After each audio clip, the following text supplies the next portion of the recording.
Rightio guys, I'd just like to welcome you back to another Wise Choice Systems video. This time it is in fact in the Aerocool X-Warrior and it is an Intel build. So we'll go through this in a little bit more detail. So obviously up here you got your two USBs, you got your mic jack and your headphone jack just here. You got your power and your reset. That's your HDD LED, obviously this is going at the moment. Then obviously you got your optical base slots, or if you wanted to chuck in a card reader or something like that in there. This one obviously has a Blu-ray installed. You got a nice blue LED here, that's technically your power LED, and then you got a blue LED fan in the back here which gives the blue backing just there. No side window on obviously the back or behind the Mobo. It's got a reasonable sized window on the side panel. Obviously you can see the LED from the Coolermaster CPU cooler. It is the V6 GT, so you can see right in there, you can see the graphics card and everything like that. Obviously you can't really see the PSU, you can see a bit of the hard drive here. The SSD is mounted here, you can mount that two ways, and you can see the RAM up in there, it is running G-Skill. See if we can bring this around to show you the rear. Now this is obviously the back, so that's the back of the Mobo. We are using Gigabyte. It's got blue PCI slot covers, where this time we installed a Thermaltake power supply, and it is in fact this is the power supply. I'll take you guys on a bit of a walk. This is the power supply that we're using just here. So we've got a Tough Power Grand 850 watt. It's not a bad power supply at all. I'll take you back for another run. And so I'm too lazy to pause, that's what it is. Now obviously it's filtered, like most Aerocool cases, not too bad. You got your water cooling here, and then you've got your rear fan just there as well. So what we'll do is we'll take this side panel off. Now I can only just get, we only just got this CPU cooler in. I'm just going to give you guys a close up at the back for 2 secs. There we go. There we go. It just falls off. I actually like how easy these are to take off. Alright, now the only thing that was with this case was that the cable management, really there wasn't much there.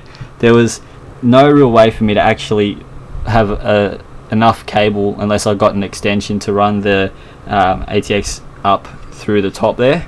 You can get it if you had an extension. I didn't have an extension, nor did I have the time to get one. So I pretty much ran it down and then stashed it. There's like a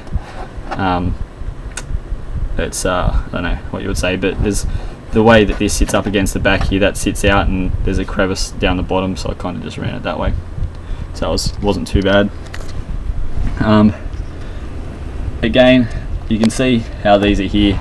I would have actually liked for there to be holes where these are. Now obviously if you really wanted to, you could Dremel that out, any of that out if you wanted to, or whatever, and you could make it a bit easier. Obviously I chose not to.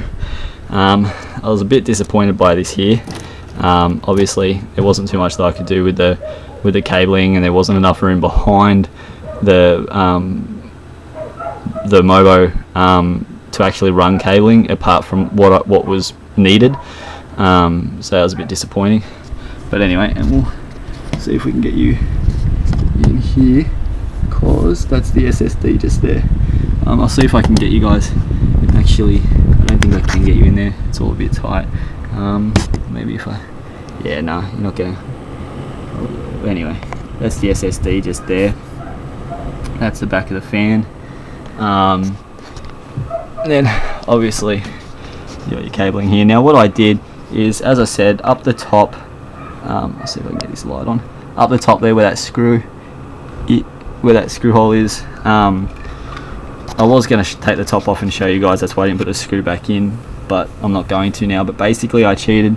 And if you look up the back corner there, you'll see where the motherboard, where the power, the reset, and the HDD LED go. I pretty much, there's a bit of a pipe there, so I just snuck them down there, and then through a cable tie hole at the back, which enabled me to bring them up and obviously plug it in to just here.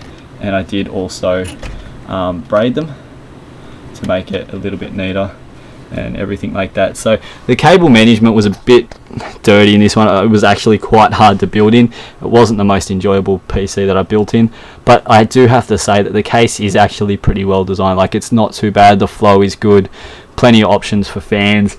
You can put another one, you can put another fan just behind here. The fan that comes with it is up a bit higher, so I probably will add a fan there, but at this stage it's obviously up to that customer. So I'll pretty much check with them first. And this is the power supply. Now it is a modular. It does obviously come with cables already made, so it comes with your your 2 ATX options, your power for your Mobo, and that's about it.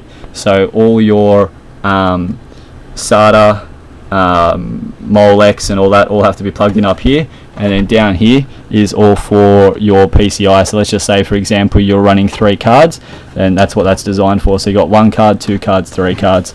So it's not too bad, and it even says on their PCI connector, but you can't really see that. So it's not too bad. A power supply. I tested one not long ago, and it was actually quite good, so I kept it there.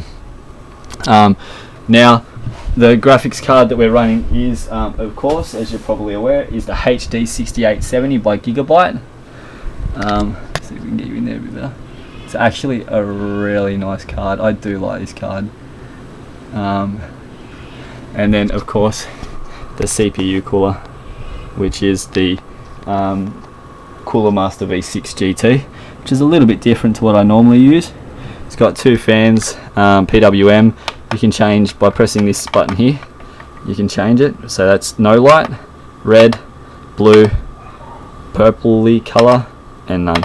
And we'll put it back to blue because that's the colour of the lights. Now we're actually running G-Skill Ripjaws Ram. It's running 12 gig. It was only going to run 8 gig. I had some RAM laying around, so I chucked in some more for him. So all in all, guys, look, that's the Aerocool X-Warrior build. For the price that you pay, and for, say, an entry-level gaming PC, I would recommend it. It's not too bad, but if you were planning on going anything more than what we've put in here, I'd probably look more towards the 6 Element or something like that. As usual, if you have any more questions, feel free to ask, and thanks for watching.